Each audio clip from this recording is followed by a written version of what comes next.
Episode number 190.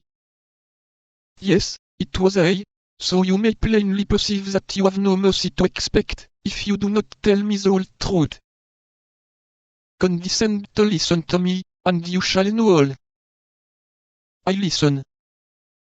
I had been warned by the authorities that a celebrated coiner of bad money would arrive at my inn, with several of his companions, all disguised as guards or musketeers. Monseigneur, I was furnished with a description of your horses, your lackeys, your countenances, nothing was omitted. Go on, said D'Artagnan, who quickly understood whence such an exact description had come. I took then, in conformity with the orders of the authorities, who sent me a reinforcement of 6 men, such measures as I thought necessary to get possession of the persons of the pretended coiners. Again, said D'Artagnan, whose ears chafed terribly under the repetition of this word coiners. Pardon me, Monseigneur, for saying such things, but they form my excuse. The authorities had terrified me, and you know that an innkeeper must keep on good terms with the authorities. But, once again, that gentleman, where is he? What has become of him? Is he dead? Is he living? Patience, Monseigneur, we are coming to it. There happened then that which you know, and of which your precipitate departure, added the host, with an acuteness that did not escape D'Artagnan, appeared to authorize the issue. That gentleman, your friend, defended himself desperately.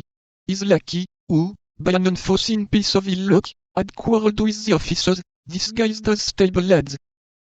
Miserable scoundrel! Cried D'Artagnan. You were all in the plot, then. And I really don't know what prevents me from exterminating you all. Alas, Monseigneur, we were not in the plot, as you will soon see. Monsieur your friend, pardon for not calling him by the honorable name which no doubt he bears, but we do not know that name. Monsieur your friend, having disabled 2 men with his pistols, retreated fighting with his sword, with which he disabled one of my men, and stunned me with a blow of the flat side of it. You villain, will you finish? Cried D'Artagnan. Athos, what has become of Athos? While fighting, and retreating, as I have told Monseigneur, he found the door of the cellar stairs behind him, and as the door was open, he took out the key, and barricaded himself inside. As we were sure of finding him there, we left him alone. Yes, said D'Artagnan, you did not really wish to kill, you only wished to imprison him. Good God! To imprison him, Monseigneur? Why, he imprisoned himself, I swear to you he did.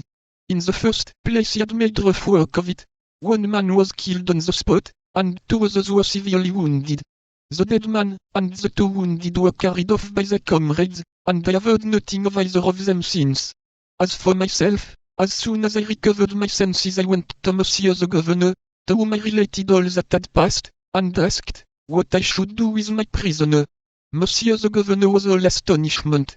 He told me he knew nothing about the matter, that the orders I had received did not come from him, and that, if I had the audacity to mention his name as being concerned in this disturbance he would have me hanged. It appears that I had made a mistake, monsieur, that I had arrested the wrong person, and that he whom I ought to have arrested had escaped.